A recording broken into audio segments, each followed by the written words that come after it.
Tayo po ay magsimula na ng ating panambahan sa Panginoon. Ating pong call to worship ngayon ay manggagaling po sa Psalm 93. Ang Diyos ang hari. Si Yahweh ay naghahari na ang suot sa katawan ay damit na maharlika at batbat ng kalakasan. Ang sandigan ng daigdig, matatag ang pinatunguhan. Kahit ano ang gawin, pag hindi ito magagalaw. Ang trono mo ay matatag simula pa noong una. Bago pa ang ano paman, likas, ika'y naroon na. Tumataas, Panginoon, ang tubig ng mga ilog. Lumalakas ang lagaslas habang sila'y umaagos. Maingay na, di kawasa na animoy humaharok. Parang tubig na marami, ang buhos ay parang kulog. Malakas pa kaysa alon ng dagat na mayroong unos. Higit pa sa mga ito ang tinig ng dakilang Diyos. Walang hanggan, Panginoon, ang lahat ng tuntunin mo. Sadyang banal at matatag ang simbahang iyong templo. Tayo po'y manalangin. Maraming pong salamat, Panginoon, sa araw na to. Narito po kami, O Lord, aming amang hari na makapangyarihan sa lahat, na may-ari ng langit at lupa. Narito po kami upang ikaw ay sambahin, papurihan at pasalamatan, Panginoon, sa lahat ng mga ginagawa mo sa buhay namin, sa bawat segundo, bawat oras, bawat araw ng aming buhay ay hindi mo kami pinababayaan, Panginoon. Nawa, Panginoon, sa mga oras na to, hinihingi po namin, dinudulog po namin sa inyo ang aming mga kapatiran na patungo rito. O Lord, ingatan mo po sila sa kanilang pagbabiyahe at makarating dito ng maayos at ligtas upang kami ay sama-samang tinggin ang iyong mga banal na salita. At pati na ang awit na ihahandog namin po sa iyo, Panginoon. Maraming pong salamat, O Lord. Alisin mo rin po ang mga hindi magagandang bagay na nasa aming paligid at kami ay tututok lamang sa iyo, O Panginoon. Marami pong salamat, Lord. In Jesus' name we pray. Amen. Magandang umaga po sa ating lahat. Samahan niyo po akong purihan ng ating Panginoon, ang ating dakilang hari na siyang ating tagapagligtas at tagapagtanggol at siya ring nagmamayari ng lahat-lahat ng nilikha. Kaya nararapat lamang na ating siyang salubungin. Siyempre, ang Diyos ay nandito palagi, nasan man tayo, ang kanyang presensya ay palaging naroon. Pero iba pa rin kapag tayo mismo nire-recognize natin sa ating presensya, sa ating pagtitipon, ang paghahari ng Panginoon. So let's open up our hearts, we open our gates to welcome our King. Let's praise the Lord and atin siyang itaas sa ating kalagitnaan.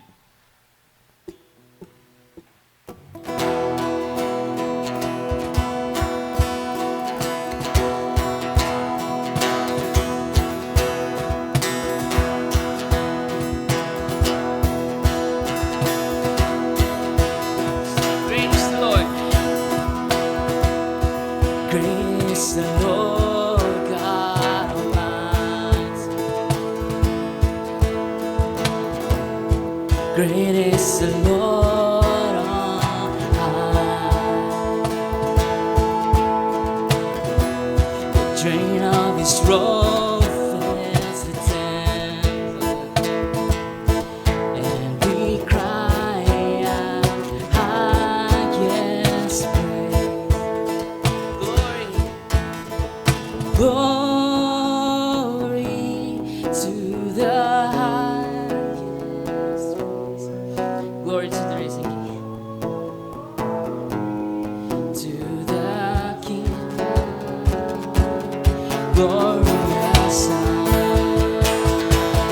Lift up your hands, open doors, let the King of glory come in, and forever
up your hands, open doors, let the King of Glory come in, and forever be our God. We lift up your hands, open doors, let the King of Glory come in, and forever be our God.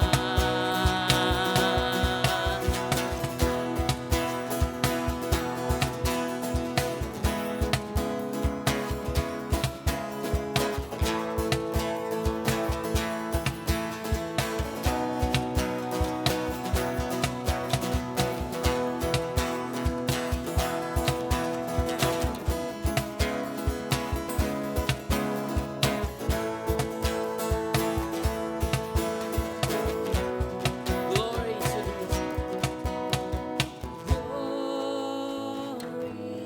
to the risen King. Glory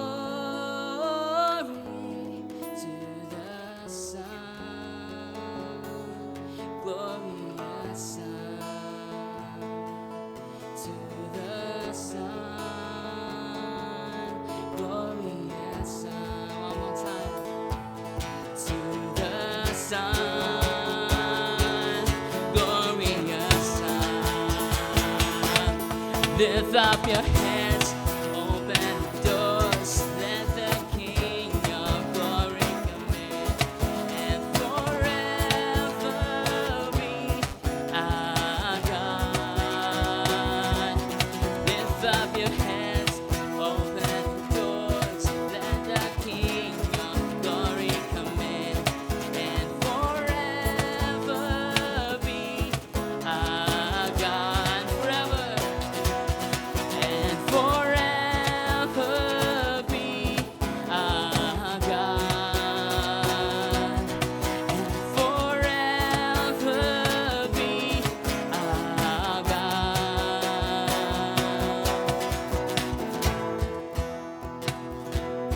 Palakpakan po natin.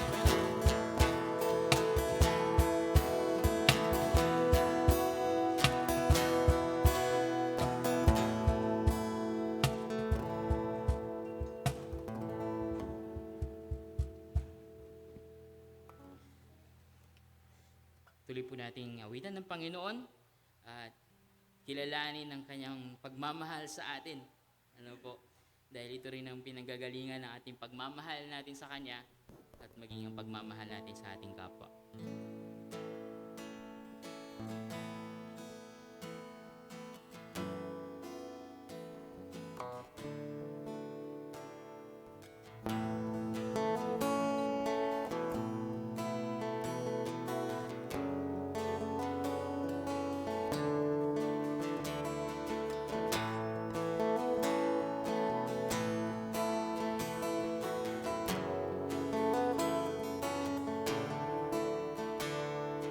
All my attempts to be satisfied were vain and empty, until the moment you rescued me.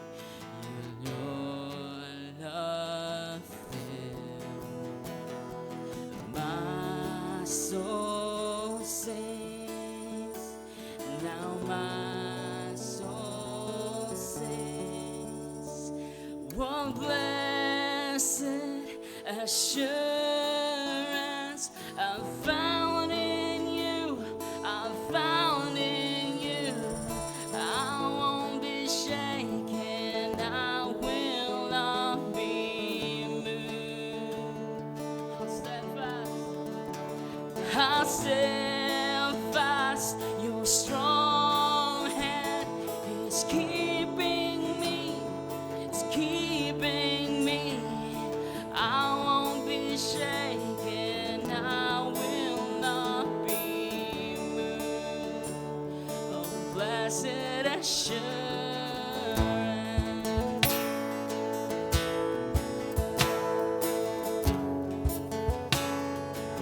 No other love. No other love that I've ever known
steadfast, your strong hand is keeping me, is keeping me.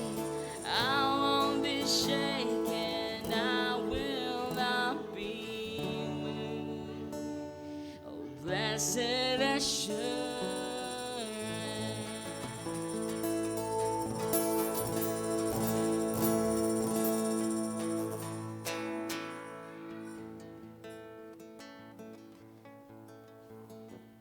Minsan pa po, purihan natin ng Panginoon at awitin natin ng isa sa mga awitin na nagpapaalala sa atin na hindi lang puro triumph, hindi lang puro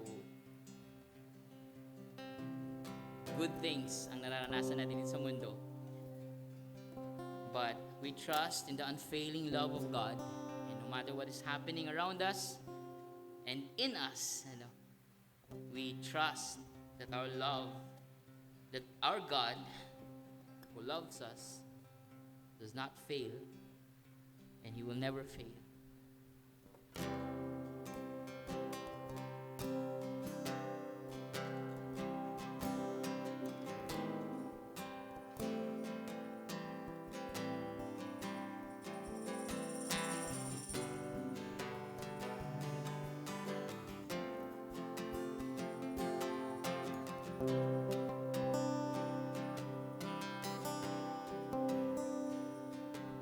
The world may fade, you will remain in the midst of the trial. You will always be the same. Our God never fails. Our God never fails. With hope and light, with hope and light, you reign over all. Though my heart may fail, you will always be the same. Our God never fails. Our God never fails. Praise the Lord. Praise in the morning, praise in the evening, praise when I'm laughing, praise when I'm grieving. There will be dancing, there will be singing. Upon injustice we will tell of our God, the hope of all hearts, the hope of all hearts is you. Your love never fails, your love never fails.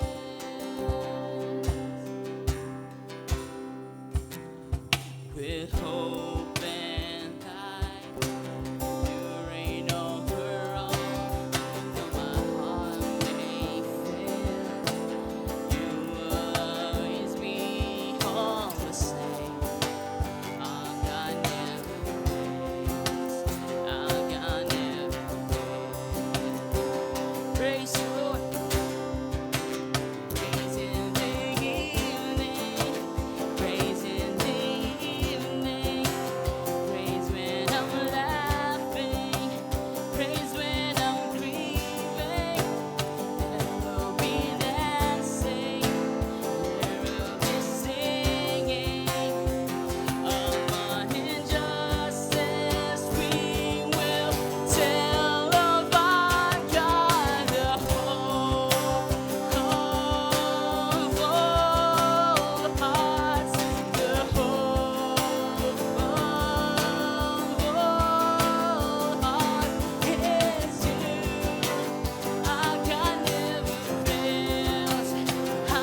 the hope of all hearts, the hope of all hearts is you.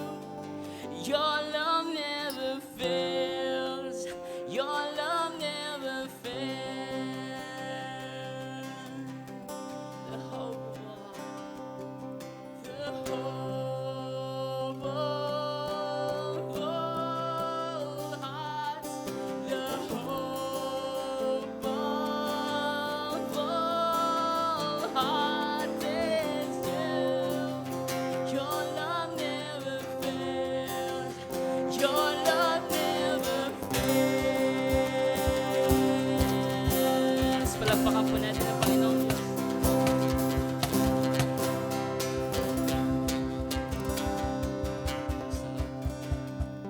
Ay, wala po hingin ko po si Kuya Ben to lead us in prayer. Kung maaari po niyo kami pangunahan sa panalangin.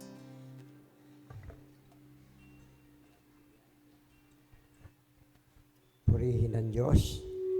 Tayo po'y tumungo sa dambana ng Panginoon na siya nakakaalam ng lahat ng bagay, lahat ng nasa ating isipan at maging nasa ating mga puso.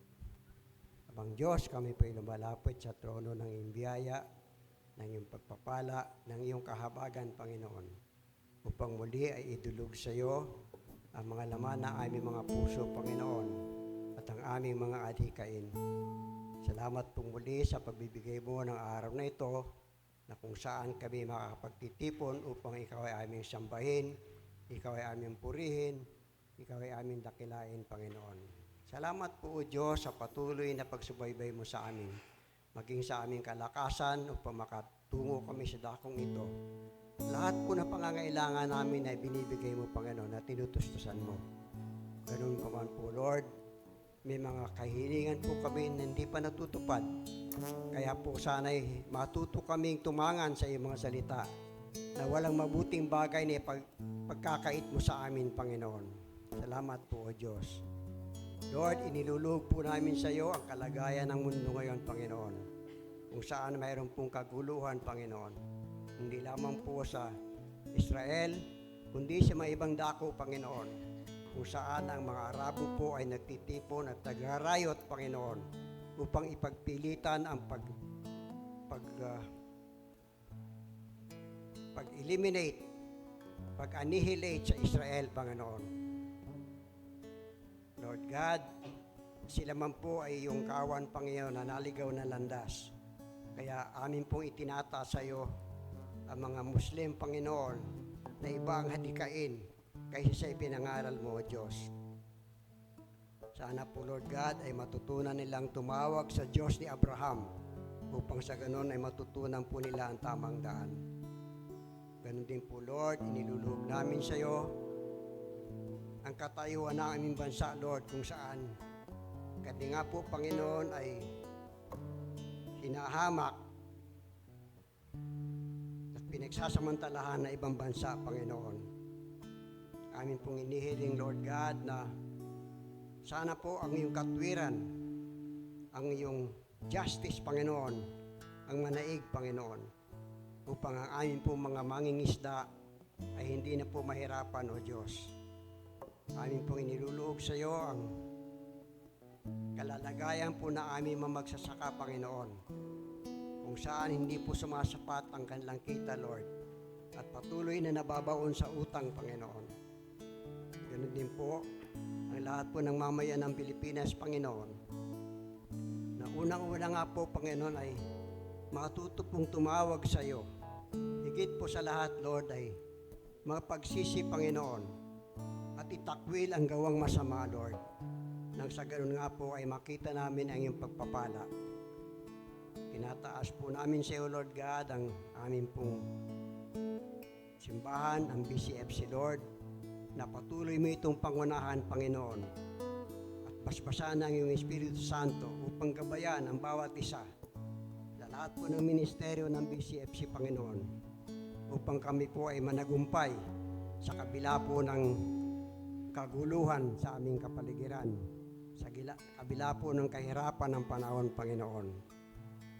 I-bless mo po Pastor Kate, ang ministry team, ang music team, ang lahat pa po, Panginoon, ng kumikilo sa BCFC, Lord, upang patuloy po ito maging pagpapala, hindi lamang po dito sa Walong Bato, kundi maging sa Balintawak, Panginoon, at sa iba pong lugar, Panginoon. Salamat po, O Diyos, sa patuloy mong pangunguna sa bawat isa sa amin. Lord, alam mo po ang karaingan ng marami sa amin, yung pong may mga karamdaman, Panginoon, na tanging ikaw lamang ang inaasahan sa kagalingan, Panginoon. Ako man po ay humihinga na yung basbas, Panginoon, upang tuluyan ng gumaling itong aking mga paa, Panginoon. Salamat po, O Diyos, na hindi ka nagkukulang, Lord. Danganan lamang at sarado ang aming mga mata at hindi namin nakikita ang iyong pagpapala. Alisin mo na po, Lord God, ang lambong sa aming mga puso, maging sa aming mga kaisipan, Panginoon, upang tunay na madakila ka namin at maintindihan namin ang bawat salita mo, Panginoon, na binabasa namin sa Biblia, Lord. Maging pamantayan po namin ang salita mo, Lord God. At ito po ay pamuhay namin sa ikapupuri ng iyong pangalan, Panginoon, maging sa aming kabubuti, Lord God. Muli po, Lord, tinataas namin sa iyo ang aming pamahalaan. Ikaw po, Panginoon, ang kumilos sa puso ng bawat nanunungkulan upang sa ganun ay unahin po nila ang kapakanan ng taong bayan at hindi ang sarili nilang bursa, Panginoon. Muli po, Lord, ikaw po ang kumilos sa kalagitnaan naming lahat upang maitanghal ang iyong kadakilaan, Panginoon. Salamat po, O Diyos. Tinataas po namin sa iyo ang pananambahang ito, magi ang nalalabing oras sa araw na ito, Panginoon, na patuloy kami magpuri sa iyo.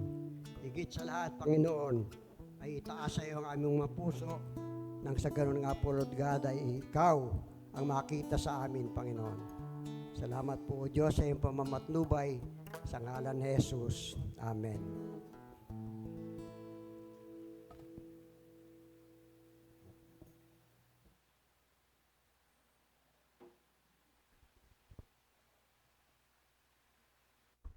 Makakaupo na po muna tayo, mga kapatid.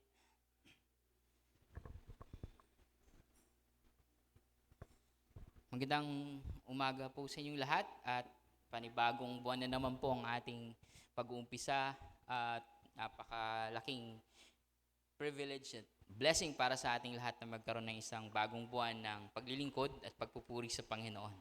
At gaya ng nasabi ko last time, meron din po tayong bagong tema. Mula sa loving God, tatalo na po tayo sa loving others. Minsan yung loving others, napakadaling sabihin, yung pagmamahal sa kapwa. And even if alam natin na tama yun, may mga times na parang mas uunahin natin yung comfort natin.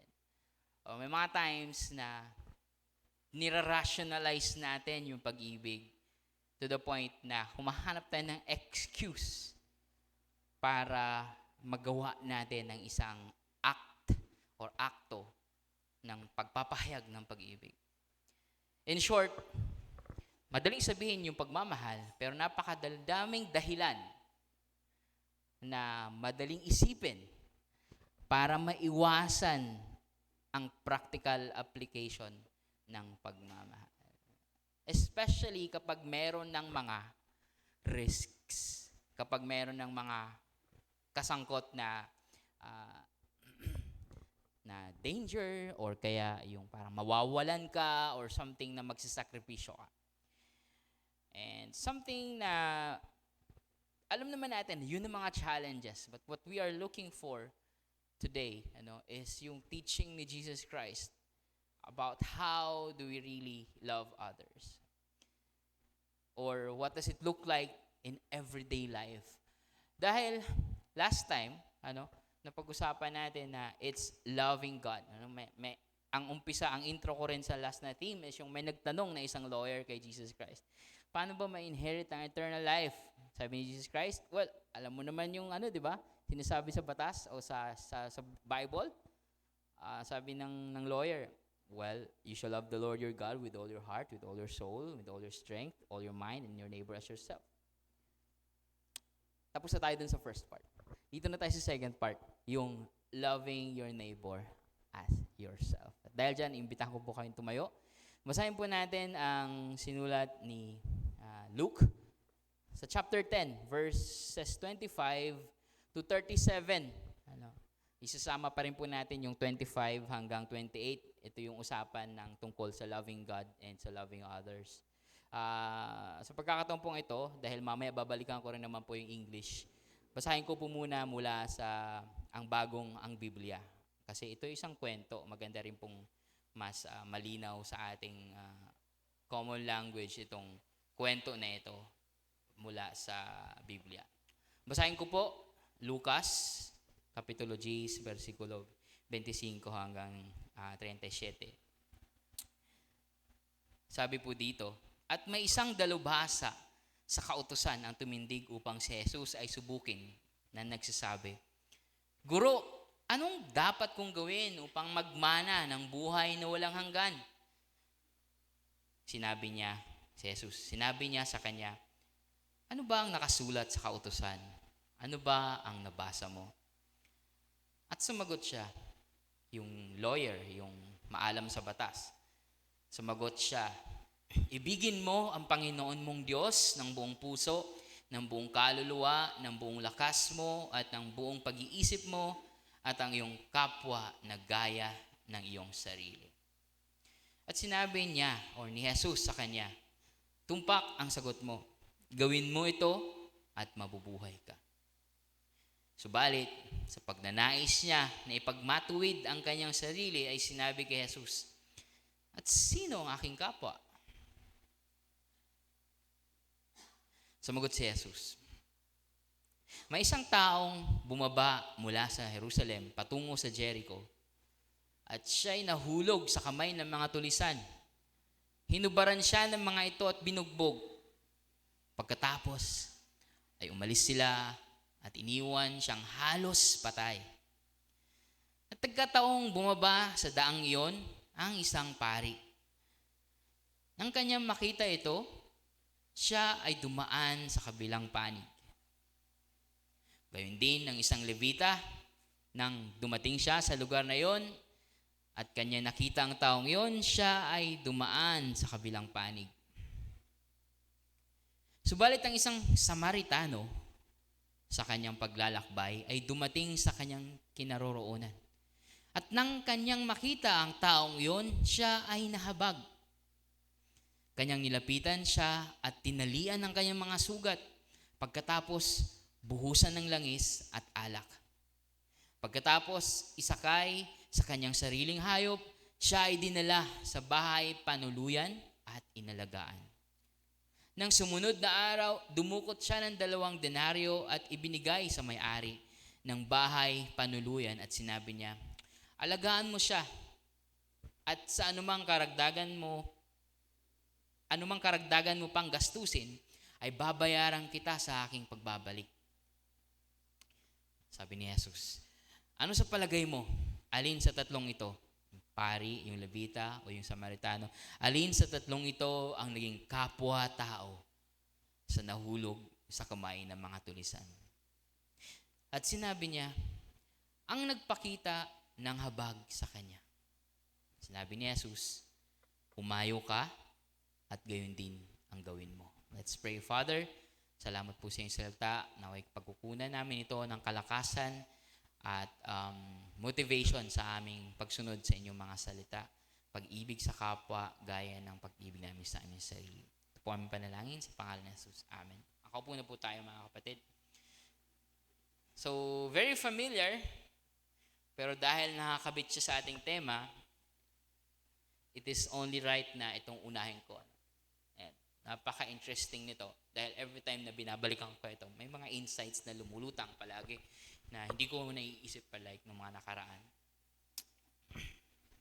So yung tanong talaga ng lawyer, nung nagtanong kay Jesus is,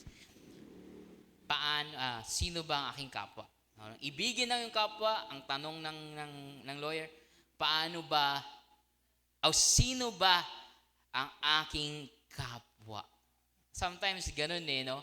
Pag mayroon tayong binibigay na responsibility, kina-qualify natin para less effort. Diba? Tama nga naman, kung gusto mong maging magaling sa isang bagay, gusto mong alamin kung ano talaga yung problema, yung eksaktong problema. Kaya lang minsan, nagiging palusot pala yun para talagang hindi ma-accomplish ang isang kautusan. So makikita natin, medyo binaliktad ni Jesus yung tanong. At yung mismong nagtanong ang siyang nakahanap ng sagot. So babalikan ko po yung kwento ng dahan-dahan, pero this time, dito na sa sagot nung lawyer. Nung sinabi ni Jesus Christ, ano ba yung nabasa mo sa Bible? Kasi ang tanong, what shall I do to inherit eternal life? For the Jews, and supposed to be for the teaching of the Bible, pag sinasabi nilang to inherit eternal life is not, hindi siya equal to going to heaven. O, hindi siya ganun. When they ask, what shall I do to inherit eternal life? Ang kanilang pananampalataya, which supposed to be, would shape our understanding kung ano eternal life. Ito yung buhay na kasama ang Diyos kapag dumating na ang Diyos sa ang kanyang paghahari ng muli sa kanila. Ibig sabihin, kung si Kristo ang fulfillment ng lahat, katuparan ng lahat ng pangako, at siya ipadala ng Diyos, in fact, siya ang nagpapakilalang Diyos eventually, ibig sabihin, ito na yung panahon na yun. This is the future. Ito yung walang hanggan na inaantay nila, yung pagdating ni Jesus. So ang tanong na to is about, paano ba ako maging bahagi ng paghahari ng Diyos and therefore mabubuhay ako ng walang hanggan. Wala sa picture nila ang going to heaven dahil later on na lang yan sa pagano na pananaw na makatakas dito sa lupa, makatakas sa katawan. Pagano yan actually na pananaw Pero ini-incorporate ng mga Christians sa church history to accommodate yung hope ng mga tao. And it's a valid naman siya ng pag-integrate, pero wag lang nating kalimutan na ang heaven is not the actual perception ng mga Hudyo, and therefore sa atin, dahil yan din yung perception ni Jesus Christ, when it says eternal life, it exactly means a life with God sa fulfillment of all things. And pag binasa natin ang Revelation, it's not somewhere else. So, move tayo dito sa nung sinabi na ni Jesus, di ba? Yan ang sinasabi sa Biblia. Yan ang gawin mo so that you will live, mabubuhay ka. Wala yung living something, but live, not live. So, it's living with God. Pero dito nagkaroon ng conflict. Kasi parang, tama naman. Sige, yan ang sinasabi sa Biblia.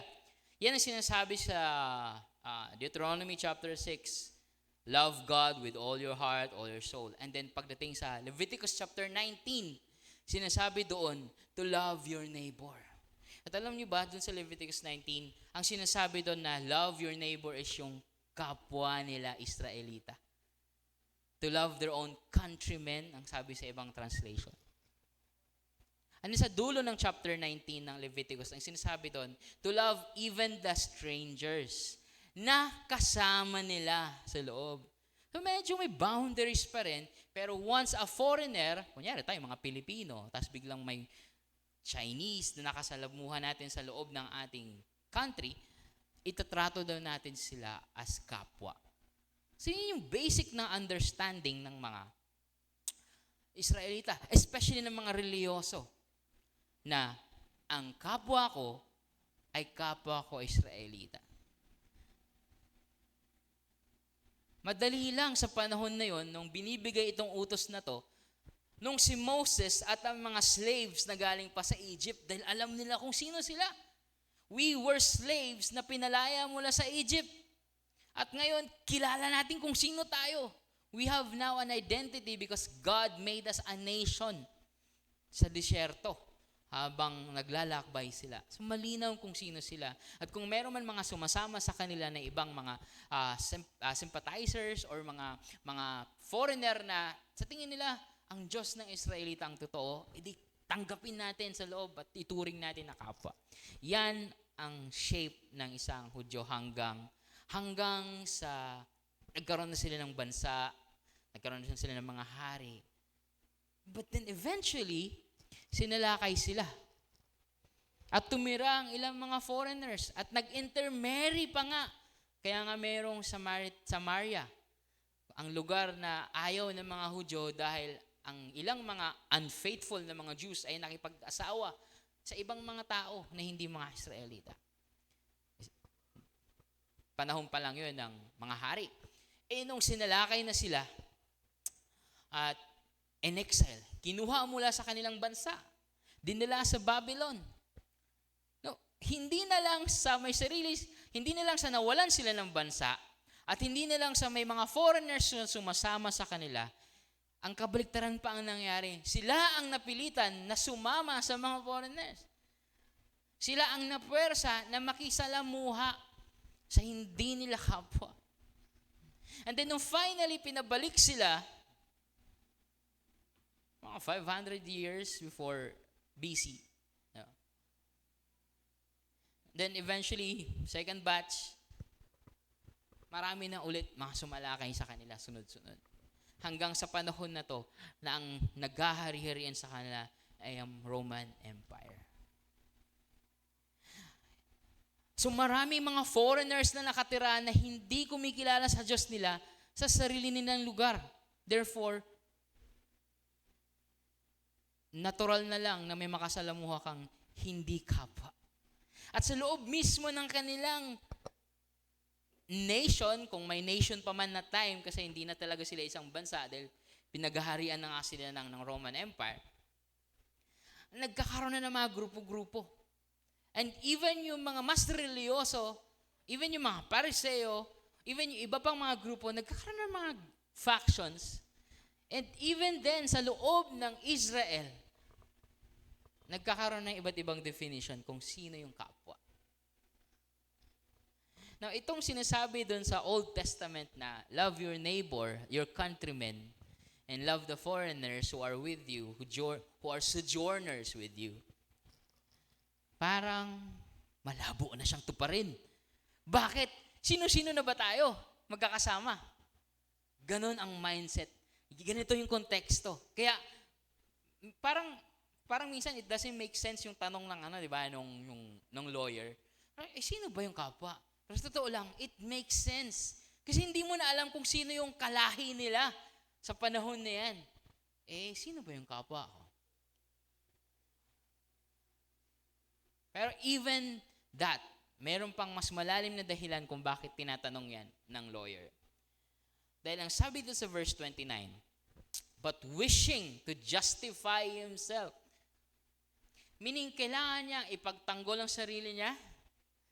Kailangan niyang i-clear, maghugas ng kamay.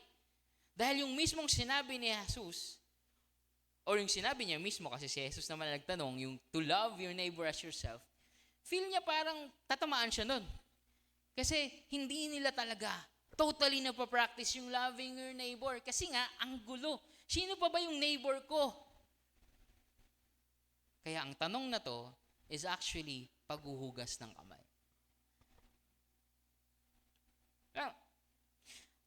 Parang sinasabi, hindi dito sinasabi, pero ang implikasyon nito, parang sinasabi ng lawyer, well, ako ay isang pari, magaling sa law, kasi ang mga pari, sila yung magaling sa law, pag wala silang duty sa temple, some of them, nagpa-practice ng pagiging lawyer. So, there's a great possibility na itong lawyer na to is also a priest. Kaya medyo tinamaan siya. Sa isip at puso nitong lawyer, parang sinasabi niya, well, sa grupo namin, sa kapwa ko mga religyoso, sa mga kasamahan ko sa templo, pinapractice ko itong love your neighbor. At kapag may nakita ko Israelita na tapat naman sa batas natin, at sumusunod sa tradisyon na ibinababa natin, at sa iba pang mga kautusan na ibinababa natin, more than yung nababasa sa Old Testament, magiging mabuting neighbor ako sa kanya. In fact, nakasasaad yun sa Leviticus. Magiging mabuti akong neighbor sa kanya, kapwa sa kanya. Dahil kapareho ko siya eh. Ngayon, Jesus, inaalala natin yung Leviticus chapter 19, to love your neighbor as you love yourself. So, sino ba yung aking kapwa?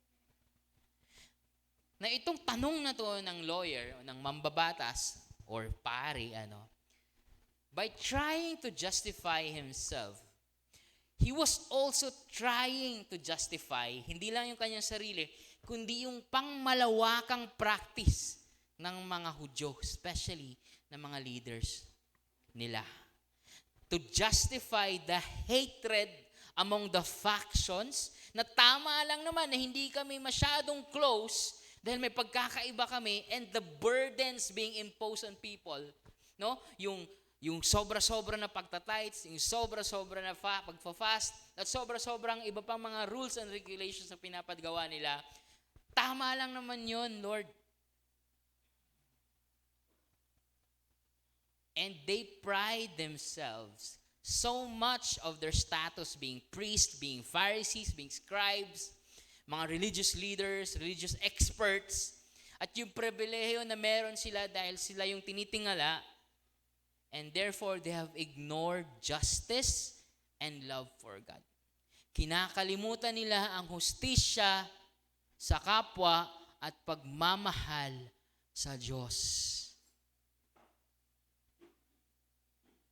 Hindi ko po ito pinipilit dahil pagdating sa chapter 11, next chapter, nagsalita si Jesus. Sabi niya, "Woe to you, Pharisees! Ang dami niyong pinapagawa, pero nakalimutan niyo ang justice and love of God." Same words. Justice is love for others. Love of God is love for God. Sabi ni Jesus sa chapter 11, ito yung nakakalimutan nyo. At merong umangal yung isang eskriba, isang lawyer katulad nitong nagtanong. Umangal siya. Kung iniinsulto mo yung mga Pariseo, iniinsulto mo na rin kami. So that's why tinatamaan itong lawyer na to nung sinabi ni Jesus, ano bang sinasabi sa Biblia? Well, love God and love others. Sabi ni Jesus, edi gawin mo, tinamaan siya. Na-hurt ang kanyang ego. So Lord, parang sinasabi mo na hindi ko nilalove ang aking mga kapwa. Sino ba talaga yung kapwa? Yun ang nasa ilalim ng tanong na yon.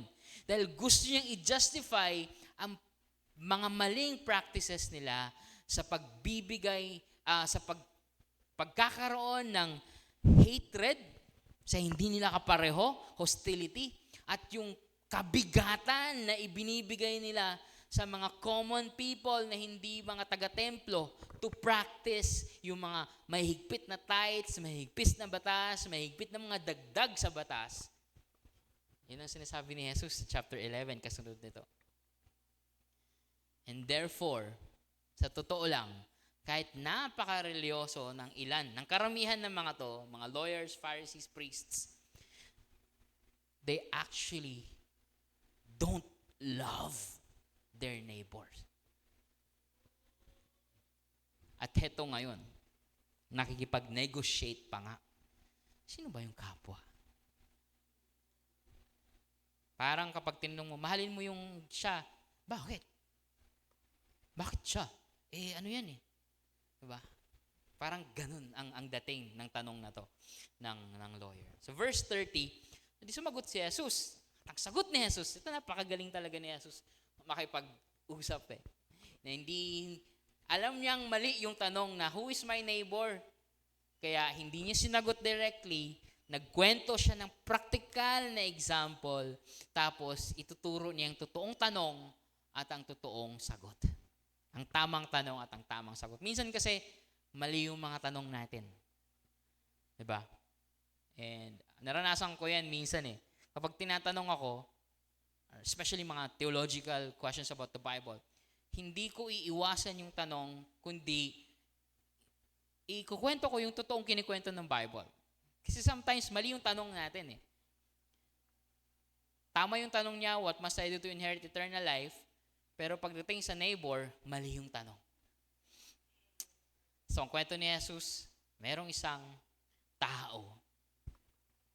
A man was going down by the road from Jerusalem to Jericho. Interesting pag si Jesus nagkukwento ng isang tao, character sa parable niya, most of the time may description kung sino to. Wala mang pangalan, pero bibigyan niya ng assignment kung anong trabaho nito, anong background nito, para magkaroon ka ng ideya ng application sa'yo. Pero sabi niya, a man was going down. I think sa NIV, a certain man. Walang pangalan, it's anonymous. Ang tanong ng lawyer, sino ang aking kapwa? Ang sagot ni Jesus, well, merong random na tao na naglalakad. Ano? Ang tanong, sino ba yung dapat kong mahalin? Ang sagot ni Jesus, well, merong isang walang pangalan, hindi mo kilala na tao na naglalakad. Ito yung kwento ni Jesus. And he's going down from Jerusalem down, to Jericho. Dahil mataas na lugar ang Jerusalem at ang nearest city is Jericho. At yung long and winding road niyan from Jerusalem down to Jericho is a wilderness. A path where many robbers and thieves are lurking behind the rocks, behind the trees, the bushes. So kapag mag-isa ka lang naglalakad, there's a big possibility na hold upin ka ng mga mandarambong. Tama ba yung Tagalog, mandarambong? Kaya itong kwento na to ni Jesus ay hindi parable man siya, but it's very familiar scene. The same way na kapag nagkwento ako, may isang driver na na-aksidente sa EDSA. Common scene. Parang ito, may isang tao naglalakad mula sa Jerusalem papuntang Jericho na hold up. Alam na nila yun. That happens a lot. And hinubaran siya, binugbog siya, and he was left half dead. Hindi gumagalaw. Barely breathing. Dugo-dugo. Isipin mo, pag nakita mo yan, you would think patay na yan. O kung hindi ka naman, wala ka namang magagawa, what you would do is talagang kakaripas ka ng takbo at tatawag ka ng otoridad. Well, siguro hindi na ngayon kasi yung tao, pupost ko to sa TikTok. Diba? Hindi naman siguro dapat ganon. Pero sa kanila, kapag nakita mong patay, ang daming nag-iisip, baka madamay pa ako, pwedeng ganon eh. Tapos kung patay yan, isa sa mga rules and regulations nila, ceremonial law, hindi ka dapat humawak sa patay. It's unclean. Sa verse 30 to 32 sabi doon, and by chance, a priest, may isang pare, going down that road, meaning going down, galing din siyang Jerusalem, pauwi sa kung saan man siya nakatira. Going down meaning tapos na ang kanyang assignment sa Jerusalem, tapos na ang kanyang temple duties, tapos na siyang magsamba.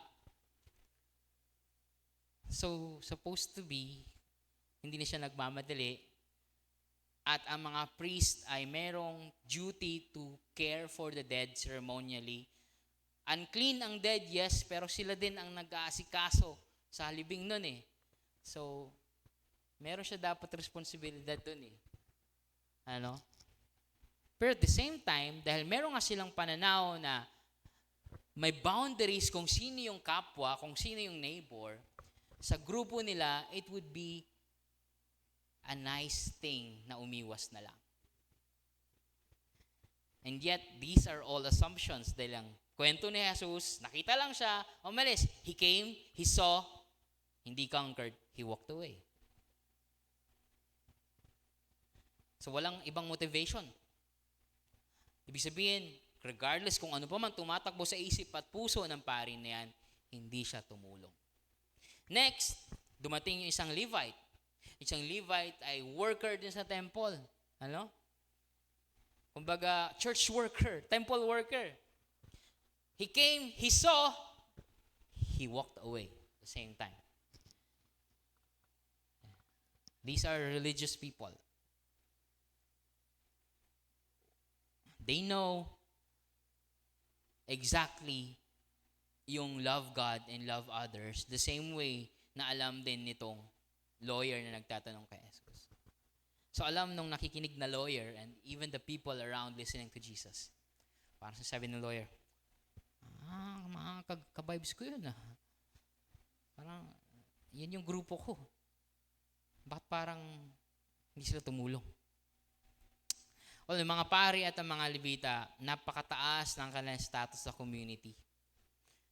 And hindi yan dahil mabait sila, hindi yan dahil sa mabuti silang kapwa, but it's because of their lahi, sa kanilang genealogy, sa kanilang pamilya. Dahil nung sinet ni Lord yung order ng pagiging pari at pagiging Levita, pamilya. O itong pamilya ng mga ganito, kayo ang magiging mga pari. Pamilya ni Aaron, kayo ang magiging pari. Pamilya ni Levi, kayo ang magsiserve. So it's not because they are morally good, but because anak sila ni ganito. Uy, medyo familiar dahil kakatapos na ng eleksyon, ano? Dahil anak ni ganito.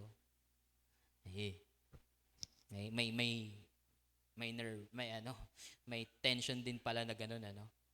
May ganung application pala sa kanila, no?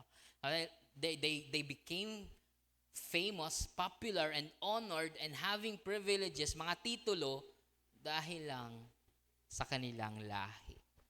Hindi dahil na-qualify sila, kundi dahil isinilang sila sa pamilyang yan. Ba? They participated in and were legitimated by those, sabi to ni Joel B. Green sa kanyang commentary, they participated and were legitimated by the world of the temple with its circumspect boundaries between clean and unclean, between clean people and unclean people, pati na rin.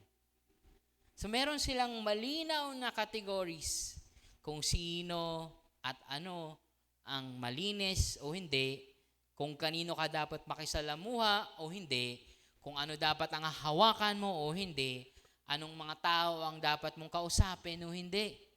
Malinaw sa kanila yun. Kaya natural lang na ganito yung nangyari dito sa parable. They epitomize a worldview of tribal consciousness, sabi ni Joel B. Green. Na kayo yan, kami to. Concerned with the relative status and us and them. Kayo, kami. Iba kayo, iba kami. Within their world, their association with the temple commends them as persons of exemplary piety whose actions would be regarded as self-evidently righteous. Ang kanilang paninindigan ng katuwiran o pananaw na matuwid sila ay yung kanilang status. Hindi na kailangan maging mabait sa kapwa. Basta they're pari sila, Levita sila, lawyer sila. We are righteous. Nagsiserve kami sa temple, alam namin ang Biblia, kabisado namin yung mga panalangin. Banal kami. Minsan nagfo-fall tayo sa ganong mistake, that we think of people who are very religious as holy. And ito yung faulty thinking ng mga pari sa panahon nila. So they are accustomed to being evaluated on the basis of their ancestry. Kanino ka bang lahi? Sino ka ba? Ano bang grupo kinabibilangan mo? But not on the basis of their performance, kung naging mabuti ba silang kapwa o hindi. Now, to justify oneself, meaning, bahagi dapat ako ng paghahari ng Diyos dahil sa pangalan ko, dahil sa posisyon ko. Generally, dahil ako ay isang Israelita, and specifically dahil ako ay isang Levite or pari o lawyer sa story na to. Ganon ang thinking nila. It's not because dahil ang isip kasi natin minsan yung mga pariseo, mga lawyers, di ba, mga priests, iniisip natin, they want to be saved by doing good works. Medyo mali siyang category dahil they don't believe that. What they believe to be saved is that you are an Israelite. And lalo na, kung religyoso ka, sigurado ka na sa eternal life dahil pari ka, dahil Levita ka. So I think it's a false antithesis na pag sinabi natin na salvation by faith versus salvation by works ang usapan dito. Dahil in fact, ang sagot ni Jesus sa what must I do to inherit eternal life is to love your neighbor. So that's a false wala siya sa mga kategorya ng mga Hudyo. Dahil ang kategorya ng mga Hudyo, para maligtas ay maging Hudyo. At para manatili ang Hudyo, ay mating relihiyosong Hudyo. And it doesn't necessarily mean good works. It means to follow the tradition, to follow the rules and regulations na meron sila, the ceremonials, the practices, the feasts. Not necessarily to do good things sa kapwa. So not on the basis of their performance. And sa verse 33 sabi doon, but a Samaritan. No? Pagkatapos ng pari, pagkatapos ng Levita, ang sabi ni Jesus, then merong isang Samaritano. Hindi dinidescribe dito, pero you can imagine yung mga tao na nakapaligid at mismong lawyer na kausap ni Jesus, mapapataas ng kilay, minimum reaction. Baka yung grupo pa doon, ba't kasama yung Samaritano dyan? Sa kwento. Alam naman natin na yung mga Samaritans, hindi kami mga taga-Samar, yung Samaria sa panahon nila, sa lugar nila, they are hated by the Jews because they intermarry with other countries sa mga foreigner na hindi maka-Diyos.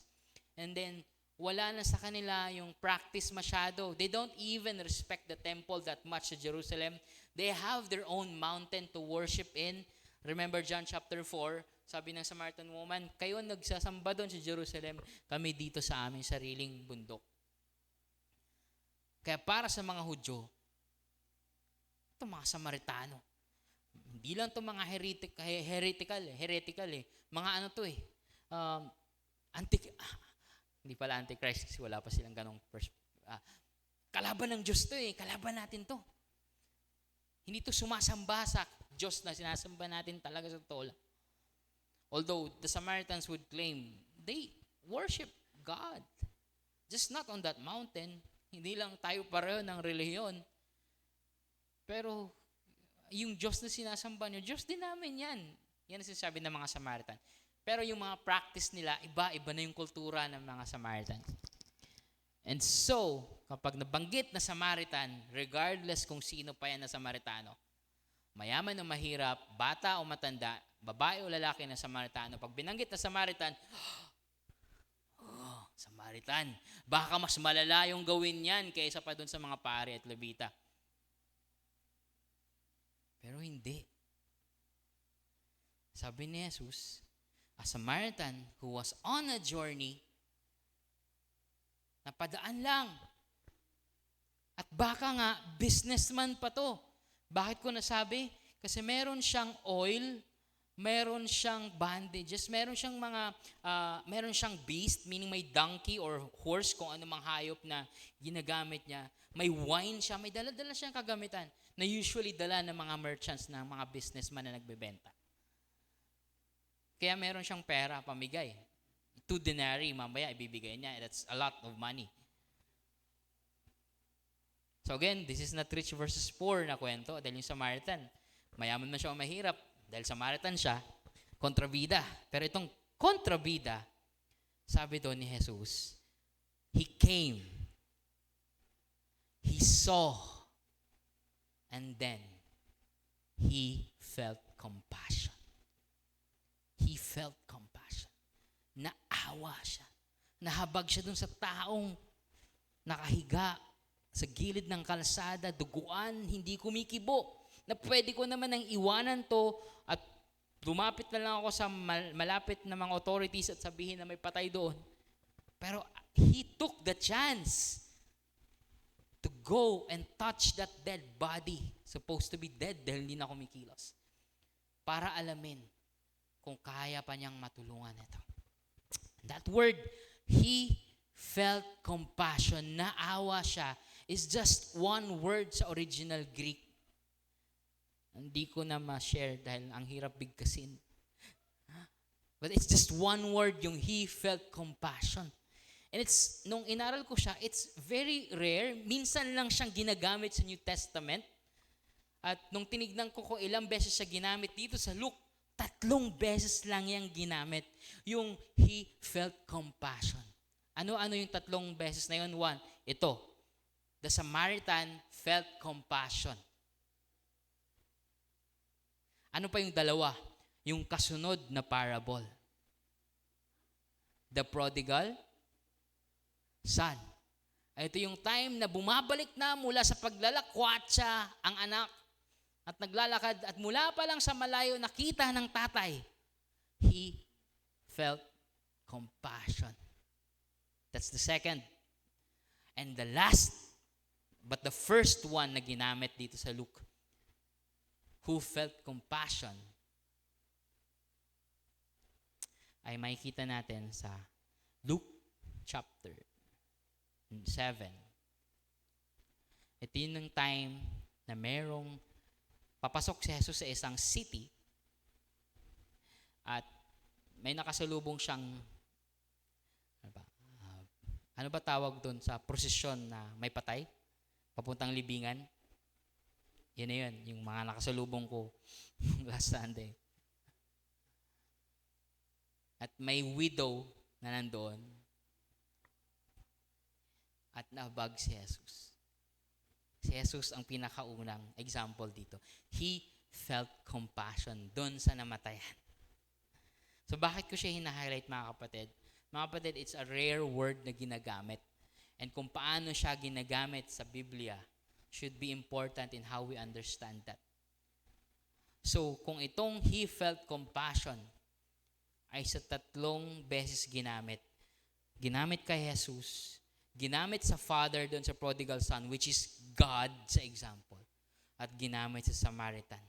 Napakataas na equivocation ng paghahalintulad sa Samaritan man na ito. Na ang katangian of being compassionate, ang ginamit na word ay ginamit na word sa pagkahabag ni Jesus at pagkahabag ng Diyos. Is the same kahabagan na meron itong Samaritano. He felt compassion. Sometimes yung compassion, konti lang. Sometimes yung compassion, maraming dahilan, maraming rationalization. But itong compassion na meron yung Samaritan man is all out. God-like, Jesus-like compassion. Ang sabi dito, to a half-dead stranger. Meaning wala siyang pake. Kung sakali mang patay na yan, lalapitan ko yan. Ano man ang matutulong ko sa kanya. It's a very stark contrast mula doon sa ginawa ng pari at ng levita. And this is an unlikely person na tutulong sa kapwa. A Samaritan person. At least sa kanilang pananaw. Hindi naman natin talaga mahuhusgahan ng mga Samaritan people. Hindi natin alam kung gaano sila kabait at kabuti basta kontrabida na lang sila sa mata ng mga Hudyo just because they're Samaritans. Pero dito pinapakita ni Jesus, wala yan sa grupo. Hindi yan kung sino. Tignan mo kung anong ginagawa. Ayan sinasabi ni Jesus. So, he came to him, bandaged up his wounds, pouring oil and wine on them, sinubukang mag-first aid, nilagay sa kanyang donkey or kabayo, dinala sa inn, and inalagaan. Imagine kung businessman to, time is of the essence. Meron akong kausap sa kabilang city. Meron akong mga customers along the way. Bakit ako mag-i-spend ng isang gabi sa pag-aalaga ng hindi ko kakilala na pwede ko naman nang ipasa na lang agad-agad. Pero ito, sinamahan niya pa sa gabi, he took care. Siyempre, may lagnat-lagnat yan. Inalagaan ng Samaritan. At hindi lang yun. Kailangan na niyang umalis the next day, iniwan niya sa inn, binigyan niya ng 2 denarii, napakalaking pera noon. Sabi niya sa innkeeper, doon sa tao, kasi maraming inns sa kanila along the road eh. Yung mga inaabutan ng gabi, nagpapalipas ng gabi. Iniwan niya doon at binigyan niya ng pera at sabi niya, alagaan mo to At kung anumang magagastos mo pa at kukulangin pa tong binigay kong pera na malaki na, ilagay mo lang sa tab ko, utang ko, babayaran ko yan pagbalik ko sa'yo. Now, even that gesture is a risk. Why? Kasi common na common sa mga innkeepers ang mga abuso sa bayan. Sa panahon nila, it's actually written sa mga extra-biblical sources na gawain yan ng mga hotel nila, mga motel nila. Charge ng malaki. Mga kung ano-anong charge. Tubig, charge. Tissue, charge. Bandage, charge. Lalong-lalo na iiwan niya. Paano niya malalaman kung tapat to ang sisingilin sa kanya? Pero wala na siyang pake. Importante, mapabuti ang kalagayan ng taong ito. Sabi ni Joel B. Green, it's an exaggerated action. A good exaggerated action grounded in compassion that risks much more than could ever be required or expected. Di na nga ina-expect na tumulong siya, sobra-sobra pa ang kanyang ginawang pagtulong talaga. So, it's a good exaggeration based on compassion. Now, ang tanong ni Jesus, okay, given all this, ito yung ginawa ng pare, na ito yung ginawa ng Levita, na ito yung ginawa ng Samaritano na ayaw ninyo, ang tanong, sino sa tatlong to ang talagang naging kapwa para doon sa tao na ninakawan at muntik nang mamatay? Napansin niyo yung ginawa ni Jesus? Ang tanong ng lawyer, sino ang aking kapwa? Bumalik si Jesus ng sino ang naging kapwa. Gaya ng sabi ko kanina, minsan kailangan i-correct yung mga tanong natin. Kasi yung mga tanong natin minsan nanggagaling sa maling perspective. Not all questions deserve an answer. Not all our questions deserve an answer from the Bible itself. Kahit pa sinasabi natin the Bible is the answer, it doesn't answer all, especially mga stupid questions, senseless questions, or yung mga questions na mali ang pusong nagtatanong. Gaya nitong Levite. Like, Lord, magkano ba dapat kong itulong dito? Lord, sino ba dapat ang aking kakausapin? Lord, paano ba ako makakuha ng posisyon sa loob ng simbahan? Those questions, gayang-gaya ng tanong na yan, na kailangang i-reformat ni Lord yung tanong para ma-question yung puso ng nagtatanong. From who is my neighbor, na ang pinanggagalingan is sino ba talaga ang dapat kong tulungan o ang dapat kong mahalin.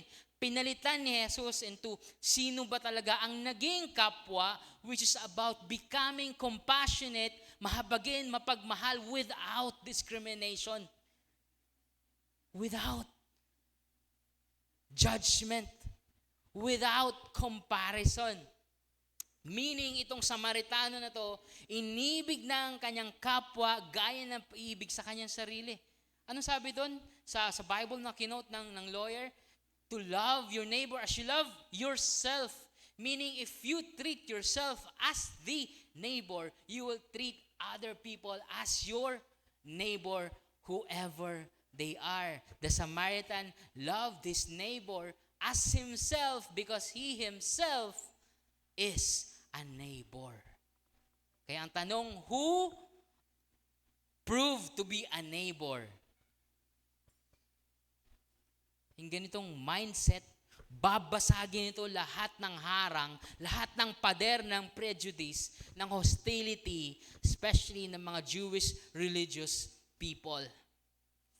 Na mahilig magkahon, mahilig magpader, mahilig magsabi na kayo yan, kami to. Mahilig magtingin sa sarili na mas nakakataas kami, na kami ang people of God, kayo, wala kayong kwenta sa paningin ng Diyos.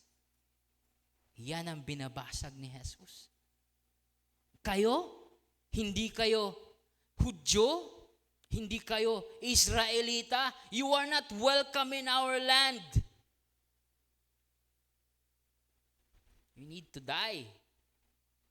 Kapag nagbe-break kayo sa mga practices ng mga Hudyo, pwede may kamatayan pag nag-blasphemy ka. Ganon sila ka-passionate sa kanilang reliyon. And they justify killing in the name of religion even. In fact, pinatay nga na si Jesus. Pinatay nga si Stephen sa Acts. That's how these religious Jews are so passionate about what they believe in. And Jesus breaks down the heart of stone, of hatred, of prejudice, of hostility. Sabi sa Ephesians chapter 2 verse 3, anong ginawa ni Kristo? He made the two to become one. Yung meaning, Hudyo o Hintil, o ano pa mang lahi mo, Samaritano, ano ka pa man, saan ka nanggaling, sa pagkilala mo kay Jesus, iisang tao na lang kayo. And even then, na hindi pa sila kumilala kay Jesus, you need to love your enemies. To love your neighbor as yourself. Sa pinanggalingan nito na chapter, pumunta sila John, sila James, yung mga close na disciples si Jesus Christ. Habang papunta sila sa Jerusalem, dahil papunta sila ng Jerusalem, nauna sila sa Samaria, bago pa tong kwento na to.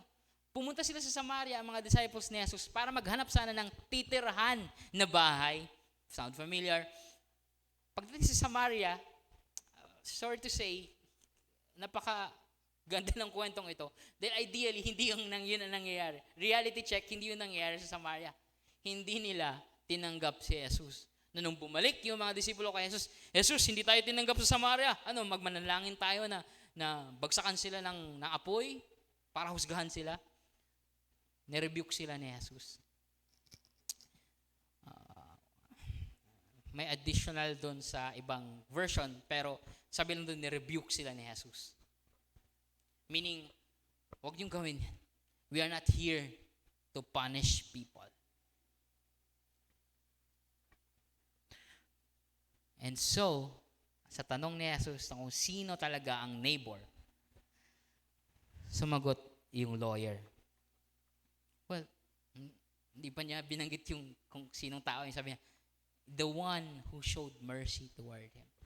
Yung taong nagpakita ng habag doon sa hindi niya kakilala. That's the neighbor. Tama ang sagot. Pero open-ended dito. Kaya sabi ni Jesus, humayo ka at gawin mo yang bagay na yan. Go and do the same. Now, ano nangyari sa lawyer na to? We do not know. Pero malinaw na nabago yung perspective ng lawyer na ito. Dahil sa susunod na chapter, papagalitan ni Jesus yung mga kagrupo ng lawyer na to. Yung mga Pariseo, yung mga Levites, yung mga lawyers na to. The lawyer understood the point of the parable and answered Jesus correctly, who encouraged him to practice what he has done. Now for us na nagre-reflect sa message na to, malinaw na rin sa atin ng lesson, ano? Minsan, ganun lang kasimple yung magturo si Jesus eh. Kwentuhan kita. Hindi siya magsasabi na, well, alam mo, buksan mo yung merong 1, 2, 3, 4, 5, 6, 7, how to do this, how to do that. Stories are very powerful. And I could end this message with that, open-ended. Dahil alam ko nakuha niyo na yung mensahe. Pero, dahil I'm given this opportunity, I'd like to share 3 things pa rin na reflection natin dito sa salita. I think meron pa kayong ibang reflection, pero I'd like to propose these 3 things coming from the story. 1, or sa question na, kasi yung tanong ng lawyer, who is my neighbor? Pero ang totoong tanong dapat dito is, what does loving your neighbor really look like? And it starts with being a neighbor yourself. So love for neighbor, una, love for neighbor must overcome walls of hostility and discrimination. Yung pagmamahal natin sa kapwa natin, hindi dapat makakahon ng kung ano pa mang mga paghihiwa-hiwalay. Pagkakawatak-watak o mga conflicts. This is really relevant. Kasi madaling maghusga, madaling mag-isip ng judgment dun sa mga tao na hindi natin kapareho mag-isip o pananampalataya o lahi. And we think, they don't care about God, we don't care about them. Or, hindi niya ako tinatrato ng maayos, ayoko na mag-extend ng effort sa kanya. Hindi niya ako gustong kasama. Who cares? Hindi ko rin siya gustong kasama. But Jesus showed us here in this story. At itong mga boundaries na sinet na to, na binabasag ni Jesus, hindi to mga boundaries na based on on something else. Na parang mga kriminal. Hindi. These boundaries ay nanggaling sa interpretasyon ng mga Hudyo sa Biblia nila. Ito pa nga ang mas nakakaano dito eh. Dahil gumagamit sila ng religion nila to set their boundaries. Who comes in, who comes out. Who needs to be here, who doesn't deserve to be in this place. Nag-gatekeep sila, so to speak. At nagdi-discriminate sila. So much for being the people of God, the family of Abraham, blessed by God to become a blessing to many nations. But now, wala na nga silang binibless sa kapwa nilang Israelita. They're also cursing the other nations. Pag binasa mo yung mga propeta, these are the judgments ng mga propeta sa Israel. You are not a blessing to the nations. You have become like the nations. Naging kagaya na lang kayo nila, who kill people, who hate, who don't do justice. You are like those people. Hindi kayo naging ilaw ng mundo. Naging tagapatay pa kayo ng mga ilaw ng mundo. And that's what they have continued to do ng patuloy. So love for neighbor must overcome walls of hostility and discrimination. Ano ba yung mga usual na boundaries na sineset, na linilimitahan natin ang kapwa natin, na maging ka-close natin, na tulungan natin, o maging kaibigan natin? Sometimes yung mabuting advice na wag makisama sa mga hindi mo kapanalig ay nagiging nami-misinterpreted thinking na dapat hindi ka na talaga makipagkaibigan sa mga hindi Kristiyano or sa hindi mo kapwa Kristiyano. I think that's not what Jesus is teaching. Or doon sa mga may kaalitan, oops, tapos na ang aking pagmamahal sa taong yan dahil meron na kaming reason para magkaroon ng hatred towards each other. Nadja-justify natin, ganyan naman yan eh. Ginagawa niya sa akin yan. Ginagawa nila yan. Wala na akong reason para ibigin sila, para mag-reach out sa kanila or tanggapin ang apologies nila. Love for neighbor must overcome those things. If we want to follow Jesus, if we want to be faithful sa kanyang teachings, we love our neighbors as we love ourselves. Pangalawa, love for neighbor must take risks for the welfare of others. Kahit pa medyo delikado.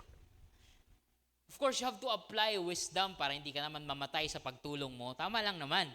I think itong Samaritan man, hindi naman niya talagang parang carelessly isusuko ang kanyang sarili sa kamatayan. Ano? But he was there regardless. Isipin mo, pwede ka naman magtuloy-tuloy ng diretso. Maglakad kasi delikado yung lugar. Pero huminto siya, nagtagal siya doon kasi nag-first aid pa siya at naghanap pa siya. Pwede naman na sana siya dumiretso at di na siya malipasan ng gabi. Pero dahil na-delay siya,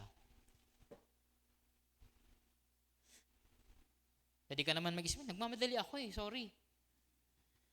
Sabi ng isang post na nabasa ko, our hurriedness delays God's work. Sometimes daw, yung pagmamadali natin, nagpapatagal sa totoo lang ng trabaho ng Diyos. Kasi yung pagmamadali natin, marami tayong na-ignore na dapat na ginagawa natin na mas mahalaga para sa Diyos. That's true, di ba? Sometimes ini-excuse natin yung pagmamadali at yung kabisihan natin sa pagtulong natin.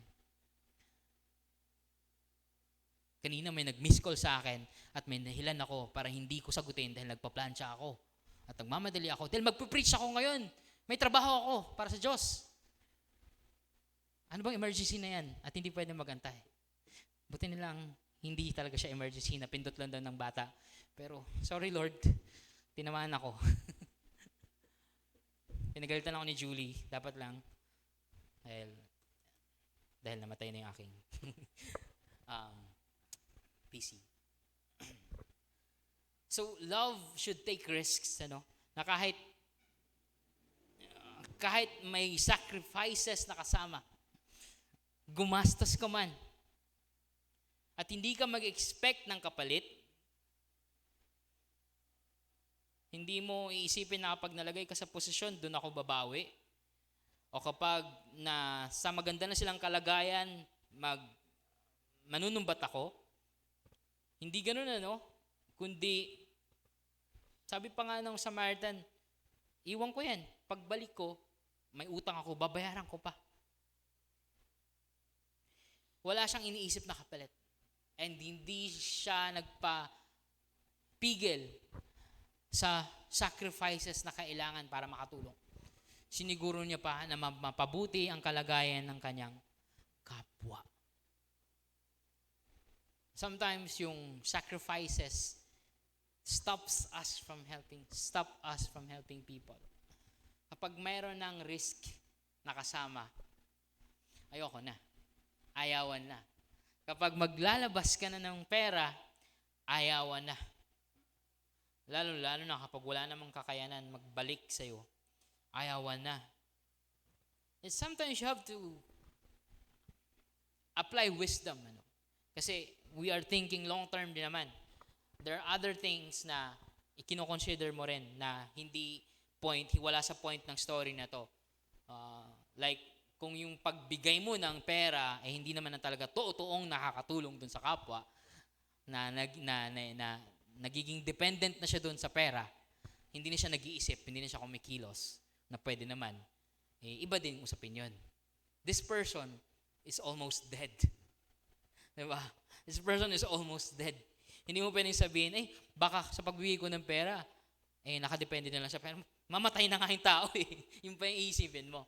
Diba? So, ibang usapin yun, yung parang, sometimes you would have to cut yung pagbibigay mo ng pera, o yung pagpapahiram mo, o yung binibigay mong material things, to help him in other ways. So, hindi naman yun yung point ni Jesus, na parang maging careless ka na lang. O sige, bigay mo lang.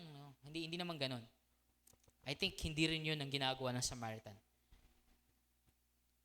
What he is showing is that he is sacrificing himself and his properties and possession para mapabuti, para makatayo muli itong taong to, makabalik sa kanyang trabaho kung ano man ang lakad niya dahil anonymous ang taong ito. And lastly, the last point that I'm going to share, hindi siya malinaw dito sa story. Pero kung iisipin mo, pinapahayag dito ni Jesus din sa story. Kasi maalam na maalam ang lawyer. Sa Deuteronomy chapter 6, love God. Leviticus chapter 19, love your neighbor. Kaya pwede siya mag-mental gymnastics eh. Pwede niyang talon-talon na justify yung mga teachings na kabisado na nila sa Old Testament. But Jesus is teaching us here na loving our neighbor must be based on how Jesus is teaching love from the Bible. Madaling sabihin, well, it's biblical love. Ang tanong, talaga may biblical yan? Talaga bang yan ang tinuturo ni Jesus? That's what I'm saying.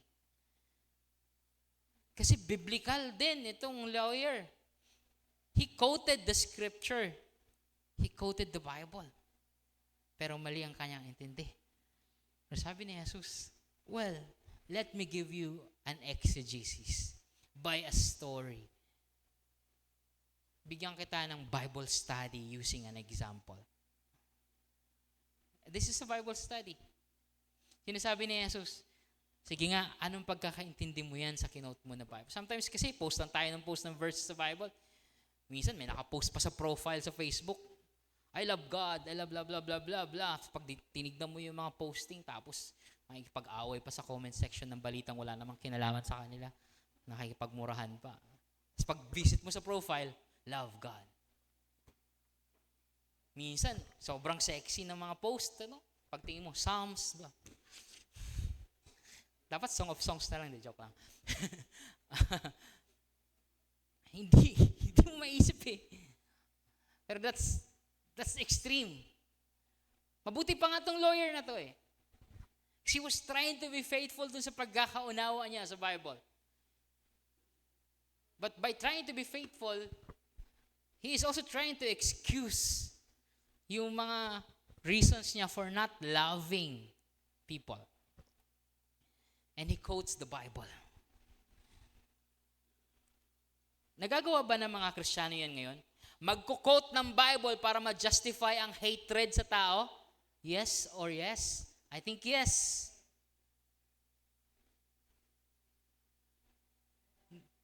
Nung pinagpapatay yung mga taong nahuhuli kahit walang ebidensya, magko-quote tayo ng Romans chapter 13, di ba? To support the killings. And ngayon sa mga inosenteng namamatay between Israel and Palestine, the worst thing that we can do is to quote Bible verses to justify the killings for both nations. Friends, 9,000 na ang namamatay. And half of them are children from both sides. Anong Bible verse ang i-quote mo to justify that? I would only lead you to Jesus and how He would view this world right now of full of hatred and conflict. And He would say, ano ba sinasabi dyan sa Bible? Love God? Ano pa? Love your neighbor. Sino yung neighbor? Paano ka nga maging neighbor? Ay, kasi Israelita yan. Kasi Palestinian yan. Kasi drug addict yan. Kasi ganito yan. Kasi magaganito yan. Kwentuhan nga kita. Sabi ni Jesus. Mga kapatid, our love must be based on how Jesus is teaching love from the Bible. Even yung mga words ng mga apostles can be misquoted, misinterpreted away from the teachings of Jesus. Where in fact, sila Apostle Paul, sila Peter, ay nag-i-interpret lang ng teachings ni Jesus Christ. And even yung mga teachings ng Old Testament are now fulfilled in Jesus Christ. So when we read the Bible from Old Testament to Revelation, we go back to Jesus. Ano bang sinasabi ni Jesus? I'm not saying na mas mahalaga yung word sa Bible mo na nakapula. I'm saying na si Jesus mismo bilang Messiah, bilang Son of God, bilang God Himself, is the lens by which we use to interpret the whole Bible. And if we read Proverbs or Psalms or Genesis or Exodus or Numbers, Leviticus, Deuteronomy, mali yung arrangement ko. We go back to Jesus. Dahil nagko-quote din si Jesus sa mga bagay na yan. And he would often challenge those wrong interpretations of the people na naghahawak din ng Bible. So it's not just a challenge of how we love, it's also a challenge of how we think the Bible is teaching us how to love. We can easily justify our hatred and prejudices and our judgment and condemnations. But when we look to Jesus, well, sasabihin lang ni Jesus sa'yo, may isang taong naglalakad mula sa Jerusalem at may tumulong sa kanyang isang ayaw na ayaw mong tao. Siya pa ang gumawa ng pag-ibig. Sana mga kapatid, ma-challenge din yung perspective natin how we love our neighbors, how we love your church mates, how we love your family members, how we love your parents, how we love your neighbors, yung literal na mga neighbors sa komunidad natin, how we love even those na mga hindi natin magustuhan ng ugali, o dun sa gumagawa pa na masama, who think na wala tayo, hindi din natin deserve na mapasaya, so we think na hindi rin sila deserving mapasaya. And even those around the globe na na-involved sa conflict na wala naman tayong kinalaman, pero just because we can quote the Bible, we quote the Bible, I think magdahan-dahan tayo mag-quote ng Bible because this lawyer, this priest is an expert of the Bible and he quoted the Bible to justify hatred, and Jesus, checkmate. Na-check siya ni Jesus Christ. We should evaluate how we love, how we think we are loving, and we think that we are people of God, then we look to Jesus. Jesus, teach me how to love. Teach me how to love because I am not perfect. I am also a neighbor in need of love, but I want to be a lover of my neighbor because I am your disciple. Sana ganun yung panalangin natin. Sana ganun ang panalangin natin. And the greatest act of being a neighbor was done on the cross. And sa umagang ito, alalahanin natin yan. No, dadako tayo sa ating pag-celebrate o pag-commemorate ng Lord's Supper, kung saan ating alalahanin ang ginawang sakripisyo, yung risk ni Jesus sa pagtulong sa mga taong hindi lang half-dead, kundi tinuturing na patay sa espiritual na buhay. Nung wala